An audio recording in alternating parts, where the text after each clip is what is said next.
And your students that you meet from the first year of teaching, the WAVE was your first year of teaching, right?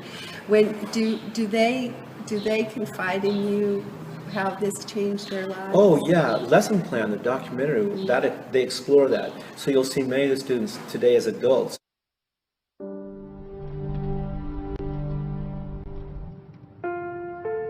Now, I believe it was one of the greatest lessons I've ever been taught, was not to be controlled, not to do anything that you honestly within your own heart think you shouldn't do. Anybody can be drawn in and become a part, just like they did in Germany. And I think that was the most enlightening part about the whole experiment, was you're no different than the next person. Anybody who is zealous about their cause, or anybody who's following a charismatic leader, to me is suspect, especially after this experience. I believe in middle ground and compromise, not firmly entrenched extreme positions. And a crowd of people with an extreme position I find very scary. With the right manipulations, any population, no matter how educated and intelligent and liberal and free-thinking and wanting good, we all wanted good things, we were very idealistic, can be turned and manipulated into something that could be very dangerous. We should be wary of being too gullible. If Ron Jones, his behavior after, taught me anything, it's how possible it is to manipulate the media, especially if someone's got charisma, writes well, and has an axe to grind and a profit motive. I personally didn't see that much collateral damage, but I think the good of what we learned from it far outweighs anything. I think it's, I think that if people say, oh, I would never do that, that's where it's dangerous. And that's what I tried to reach, was those people and walk them through day by day, so we could, it's like the guy at the end says, if we can all look in our side of ourselves and say, hey, I'm capable of doing that, then maybe it'll stop. And that's sort of what I feel that, I think when it's really dangerous is if we say, well, our country could never do what happened in World War II, or this country, if we deny it, then if I had never been through this, I probably would object pretty strongly. But the fact that I went through it, I think I'd want all children to have experienced something like that, to learn what we did. One of them, Wendy Brody, will not even join a group. Her fear of groups is so ingrained now. And she's an international chef, a successful entrepreneur, but will not join the Parent-Teacher Association. Am I glad that I experienced this?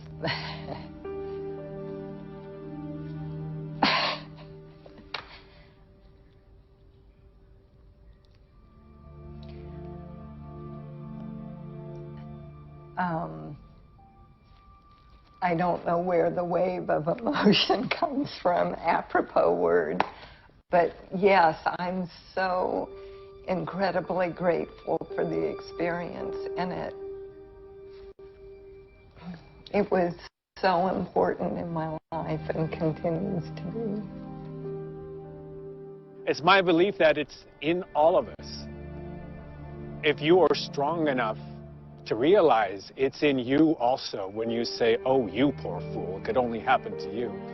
If you can turn around in your own private moment and say, God, I guess I could have done this too, it could have happened to me, maybe there's some hope that it won't happen again. Another young man will not engage in financial contracts for fear of, but he's a millionaire many times over. But he uses the wave as the rationale for not trusting other people. Many of the students are just the opposite. Doug Warnock, one of my basketball players, is an internationally known sculptor. And he's a big man, he has all his children, he brings them over to the house, and he's a giant bear of a man who loves his art, and it shows. But he's also struggling for the janitors in his school to get fair pay. And his children and his students know that he is struggling for fairness. So many of the former students in the WAVE are engaged like that. And how do you find your identity, your role in life? Well, one of them is our social responsibility to our neighbors and friends to have fairness, equality, justice. And people struggle for that. Almost all the students have found themselves in some way working for the betterment of the whole. I've often wondered what this experiment would have been like had there been an element of love or compassion in the way that the movement ended. My own philosophy, and I've been teaching at universities and graduate programs for about 20 years, what I think has really worked in the classroom is to try to create as much as possible a trust relationship with students and to go out of my way to never violate that and to just try to build on it every time we meet. I think that's really vital, and when I hear of a teacher who harms or violates that trust, ethical questions emerge for me. I'm very, very happy that these students featured in the film learned so much and benefited so much from the third wave. That's wonderful, the kinds of things that they learned. At the same time, it doesn't erase for me the ethical issues that are raised by this, and I would like to see more in the film about the ethical dilemmas, and I think we're going to keep talking a little bit about how we might add a little bit of a component, because I don't feel that they're adequately addressed to my own satisfaction at least. But to go back to the comment about compassion, what I would like to have seen is for there to be some process for us to address what happened once it took place. There was an assembly you saw where Hitler was introduced as the leader. I was called back from the library after the assembly was over. I had been banished to the library for the rest of the year. And when I came back, the students, some of them were crying, they were hiding their faces and their hands, they were hanging their heads.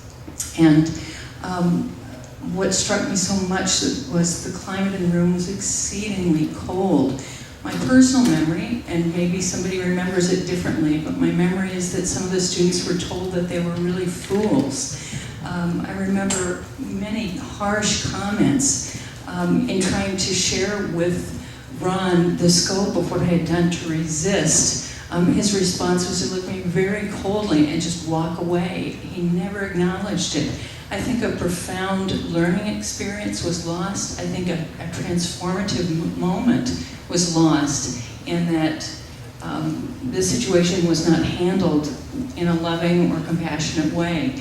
It was a loss of a teaching moment, that he was not able to hear that one student had done the very things that he would have wanted the students to do. So these are difficulties that I have with that experience.